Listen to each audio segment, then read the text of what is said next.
Celtics up by 5 in this game 4. Steph Curry leads all scorers with 19. Jason Tatum has 16. Jalen Rose, Michael Wilbon, Kendrick Perkins in for Stephen A. Smith, who's at his daughter's graduation tonight. Michael Wilbon, first reaction. We spent a lot of time talking about what great shooters historically the Warriors are. They can't make an open jump shot. I counted 6 instances where nobody's within 6 feet defensively of them, and they can't make an open shot. I'm talking even Steph, and Steph's having a really good first half, and Clay, and they can't make a shot. And Draymond Green looks, as we say, shook. He does. He can't make a layup. He can barely execute a dribble handoff. I mean, Kendrick, we know this arena can shake people. Am I wrong here? Does it look like Draymond Green is shaking? No, and what point is Steve Kerr going to see that? Right now, Draymond Green is more of a liability than he is an asset. He's not giving the Warriors anything, and he definitely is not going to give them anything when he's playing against Robert Williams and the impact that he is having. But I agree with you. Listen, when it comes down to the open shots that the Warriors have, I mean, they couldn't hit a bull in the ass with an ironing board right now. So we know about Steph Curry, terrific offensively. It's great that he got contributions from Wiggins and also Poole. But Klay Thompson looks off balance and uncomfortable.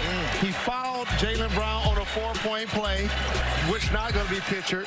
He fouled White on a layup that got a 3-point play, and they're making him use that left hand to dribble. And look at this. That's a double in the NBA Finals. They're going to need him to step up in the second half if the Golden State Warriors going to win this game. See the numbers there. Clay just 2 of 7. Draymond Green scoreless. So 2 members of the big 3 of this dynastic Warrior team really struggling in a game they desperately need tonight. We've got a halftime celebration going on here, but there's another one, Jalen, on the other side of the country. Welcome to Boston and ABC's coverage of Game 4 of the NBA Finals. Inside that building, it is going to get awfully loud tonight as the Celtics try and take a commanding 3-1 lead over the Golden State Warriors. These fans are on their way in, and those that are here are already busy booing most of the Golden State Warriors who've come out onto this floor to start warming up. Going to be a fabulous night. We are delighted that you are here with us tonight on ABC for this Game 4. And as we bring it inside, we are delighted this big fella is with us. Kendrick Perkins, the former Celtic, is with us tonight. Our teammate, our brother, Stephen A. Smith, is with his daughter at her graduation tonight. Cheers. Yes, he should. First and foremost, family first. Congratulations, Stephen A., Michael Wilbon, Jalen Rose. Our opening tip tonight is presented by Google Pixel, and it starts with our insider extraordinaire. That's Adrian Wojnarowski. Woj, we saw Steph Curry banged up in Game 3. All eyes on him in warm-ups. What can you tell us?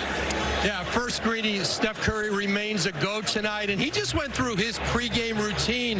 The typical stuff you see with Steph, cutting, planting that left foot, of course shooting, and he did so without a hint of that left injury. And I was talking to Bob Myers, Golden State's president, before the game, and he said, listen, you're not going to see Steph Curry on the court show any effects of that injury. He's going to move as though he doesn't have it. That's what he expected to see. That's what it looked like in warm-ups. Through 3 games in these finals, 18 three-pointers. That's an NBA record.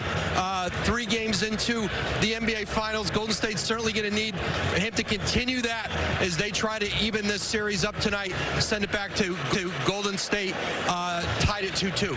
Awesome. Woj, thank you very much. As always, yes, we all made the same observation as we watched him carefully as I bring it here during the warm-ups. He seemed to be moving without looking as though there was any limp or hindered in any way. So with that thought in mind, Michael Wilbon, what do we expect from the great Steph Curry tonight? I expect Steph Curry to be part of a great team. This team has won 3 championships. They've been in the finals, what now, 6 times in 8 years. We're talking about historic greatness. Historic greatness is not achieved because you got one great player, even the great Steph Curry. So I expect to see the Golden State Warriors, if they've got it in them tonight, they better bring it. I mean Klay Thompson, I mean Draymond had no game in Game 3. I mean newer faces to the mix like Jordan Poole and Andrew Wiggins. All of them, they need to be a great team tonight. They can't wait on Steph Curry to have a 40-point game. If he has one, wonderful. But they can't depend on just that when they're facing being down 3-1 and they're on the road in the most hostile, significant environment in the NBA in the playoffs ever. They got to all play, and they better help Steph Curry Curry tonight, not wait on him. Jalen, let's give the fans something to look for here as far as the way the Celtics are defending Steph. It's imperative for the Boston Celtics to guard the three-point line, in particular against Steph Curry. But they're doing something that you wouldn't think they would be doing. They're doing a drop coverage. And you ask, why would you do a drop coverage when you're going against a guy that holds so many three-point records? Well, you want to take away his layups and the ability to turn the corner and make people around him better. As you see, Robert Williams got his heels on the free throw line. Right here is a double screen action with Looney and Wiggins. Look at Al Horford. He's going to drop as soon as he sees Steph Curry coming. Now, in theory, you want him heels on the three-point line. Marcus Smart comes late. Now, both of those possessions, you notice, no passes. If they're going to win to Wilbon's point, you're going to need the Splash Brothers play well, but you're going to need Jordan Poole or Wiggins to get involved and try to get you 20 plus as well. You know, Big Perk, this is a team after your own heart, not only because you played for the Celtics, but they do it with the defense first, and that has been their trademark throughout this postseason. Absolutely, and shout out to Ime Udoka. When I see a great defensive team, it's a reflection of the coach. You know, when I watch guys fighting to get up over screens, when I watch guys Xing out on the weak side, when I watch guys holding each other accountable on the floor, it's because their coach behind the scenes are getting on them, because he's getting on them while the game is going on. And so when I see the Celtic defense, listen, they have interior defense and Robert Williams and Al Horford, elite shot blocking. Around the perimeter, I mean, they got 5 or 6 guys that could literally lock you up.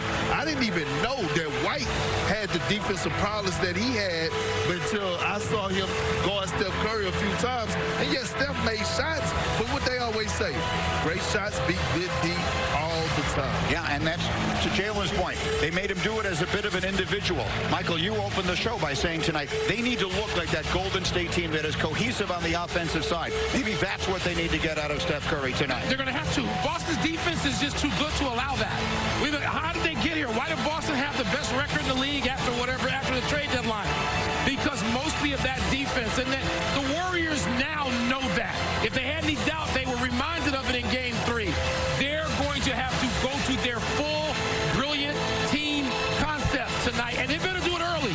I mean, if they can't afford to fall behind double digits like they did in Game 3. Now it's 2 ends of the floor. Now Boston did a great job of attacking Steph Curry defensively. He had 3 fouls in the first half, and as the game progressed, there were a couple of plays. He caught an elbow from Al Horford, and then the dive on the floor for the loose ball where he got injured. But late in the game, Marcus Smart made a layup, and he elbowed Steph Curry with a chicken wing before he laid it in. And Steph Curry just hunched over like got hit with a body blow. So I'm going to see how he competes defensively, because we know they're going to be trying to attack him and make him. We'll see. You can hear how loud it already is behind us. But interestingly, the Celtics are just 6-4 at home in this postseason and 8-3 on the road. It has not always been that big an advantage for them to be here in their home city. But the fans are feeling it. And we're